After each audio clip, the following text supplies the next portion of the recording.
Sir, जिल्हा परिषदेची उपाध्यक्षपदी आपली नियुक्ती झालेली आहे. ही अतिशय आनंदाची गोष्ट आहे. आपण गेल्या कित्येक वर्षापासून सामाजिक राजकीय क्षेत्रामध्ये कार्यरत आहात.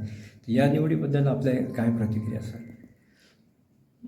ही निवड म्हणजे खऱ्या अर्थाने पक्षाने दिलेला न्याय आहे आणि ज्या पंचवार्षिक जो अनुभव मला आहे ते अनुभव पाहता त्या दृष्टिकोनातून आणि बाकी आपण समाजात वावरत असताना जी सामाजिक बांधिलकी जपतो आणि पक्षसुद्धा त्या गोष्टीचं लक्ष ठेवून त्या पद्धतीने न्याय देण्याची भूमिकाच पक्षाची राहिलेली आहे आणि त्यामुळेच मला हे पद मिळालं. आपण कुठल्या सर्कलमधून सर विजयी झाला तर? म्हणजे बाबरा सर्कल आहे, फुलंब्री तालुक्यामध्ये. आपल्या या नियुक्तीने ग्रामीण भागामध्ये एक चैतन्याचं वातावरण आहे.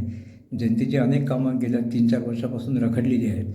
या कामांना गती मिळेल अशी लोकांची जनतेची अपेक्षा आहे. खऱ्या अर्थाने जर मी 2007-08ला ज्या वेळेला मी पहिल्यांदा निवडून आलो जिल्हा परिषदमध्ये, 7 ते 12चा कालखंड होता. त्याच्यानंतर 12 ते 17च्या कालखंडामध्ये मध्यंतरीचा जो एक लेडीजला सुटलेलं जागा होती त्यावेळेला मी बाजूला राहिलो त्यावेळेला. परंतु कंटिन्यू 12 नंतरसुद्धा 17पर्यंत मी कार्यरत राहिलो आणि आपण जरी किती स्वतःला बाजूला केलं तरी जनता ती मान्य करायला तयार नव्हतं आणि त्या हक्काने मला काम सतत सांगतच राहिले आणि मी लोकांमध्ये राहिलो.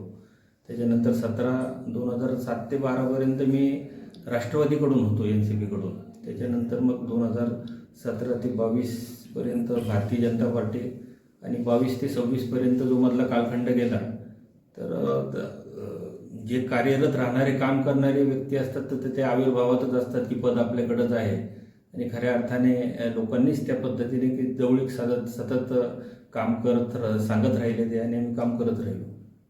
आज आपण ज्या पक्षामध्ये आहात, आपल्या कार्याचं त्यांनी कौतुक केलं किंवा आपल्याला न्याय दिला असं आपल्याला वाटतं आहे?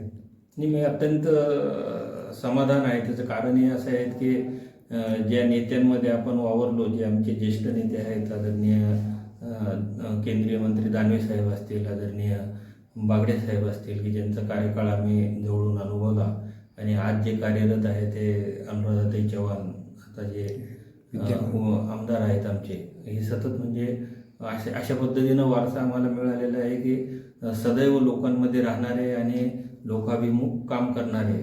कारण आपण पाहत आहेत की आमचा फुलंब्री विधानसभा मतदारसंघ तर असा झालेला आहे की गाडीमध्ये बसल्याच्या नंतर जर एखाद्याला झोपही लागली तर दुसरा मतदारसंघ बदलला हे त्याच्याही लक्षात येतं, जो प्रवास करतो त्याच्या.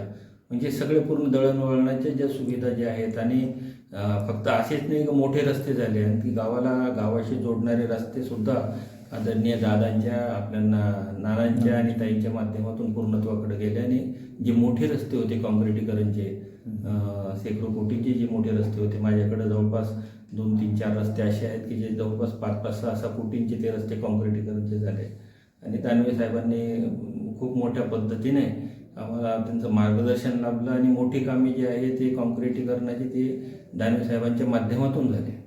रस्ते म्हणजे विकासाचं एक साधन असते. आपल्याकडे समृद्ध रस्ते झालेले आहेत, पण शेतकऱ्यांचे अनेक समस्या आहेत. त्या दृष्टीनं आपण कसे पाहतात?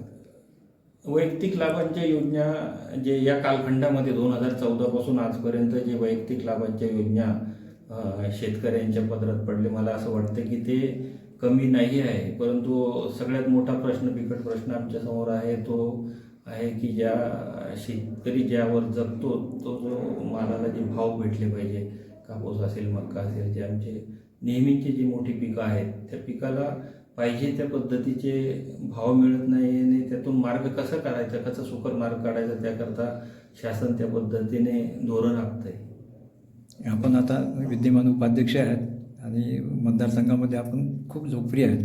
आपल्या मनातल्या काय भावना आहेत शेतकरी आणि बाकी जनतेच्या समस्याबद्दल? शेतकऱ्यांच्या त्या ज्याच्यावर उदरनिर्वाह त्याबद्दल तर आम्ही सॅटिस्फाईड तर त्यामध्ये नाही आहे, कारण मीही एक शेतकरी कुटुंबाशीच आहे आणि तेव्हा कुठंतरी तिथं ते आहे मनामध्ये तेवढं सल आहे की जी भाव मिळायला पाहिजे ते मिळत नाही, जे पदरात पडायला पाहिजे शेतकऱ्याचे ते पडत नाही. आणि मग जोडधंदा म्हणून आज दुधांचं वगैरे जे आहे, दुग्ध व्यवसाय वगैरे, त्यामध्ये शेतकरी कुठंतरी समाधानकारक त्याच्यामध्ये आहे हे तेवढंच नक्की आहे की थोडं मनासारखं भाव आज मिळतं आहे. आता अवकाळी पावसाने बी आता हे केलंय, पिकाचं काही नुकसान केलं, त्याबद्दल काय सांगा? नाही ते आहे काही अंशी जे आहे ते सर्व दूर नाही आहे, पण जिथं जिथं हे झालं त्यावेळेला लगेच आम्ही दुसऱ्या दिवशी निवेदन तहसीलदार साहेबांना दिले, आपल्या कलेक्टर साहेबांनाही तसले निवेदन दिले आणि त्यांचे पंचनामे सुद्धा त्या पद्धतीचे चालू आहे.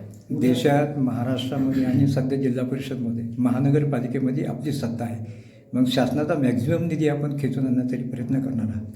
बिलकुल प्रयत्न करणार आहे. जसं आपण पाहताय की मागं जे शहराचा जो भाग आहे आपलं छत्रपती संभाजीनगर, इथे जी हाती सत्ता आता आलेली आहे आणि लोकांनाही त्याचं समाधान आहे.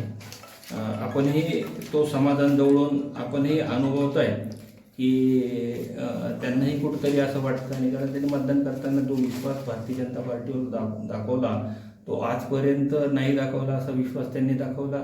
त्याच्यानंतर जिल्हा परिषदमध्ये तसाच विश्वास त्यांनी दाखवला आणि खऱ्या अर्थाने काम करण्याची संधी आहे की शहरी भाग आणि छत्रपती संभाजीनगरचा ग्रामीण भाग खूप मोठ्या प्रमाणात काम करण्याला वाव तिथं आहे आणि नक्कीच आमचे सर्वांचे जे निवडून आलेले सदस्य असतील, आमचे जे आमदार असतील, ज्या ज्या भागामध्ये निवडून आलेले त्यांनी ते स्वतःला त्यांनी झोकून दिलेलं आहे की आपापल्या भागामध्ये वस्ती रस्त्यांचा प्रश्न असेल, सिंचनचा प्रश्न असेल, आणखी जे प्रश्न असतील ते लवकरात लवकर मार्गी लागावे. उद्या प्रभू रामाची जयंती आहे, त्या निमित्ताने काय शुभेच्छा देणार?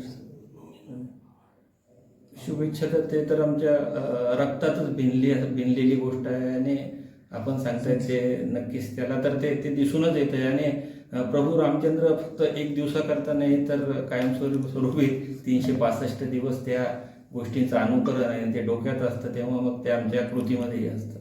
आपलं सरनेम सर, पूर्ण नाव? माझं नाव हां. जितेंद्र चंदनलाल जयस्वाल, जिल्हा बाबरा सर्कल, जिल्हा परिषद उपाध्यक्ष. जिल्हा परिषद उपाध्यक्ष. Thank you sir. थँक्यू.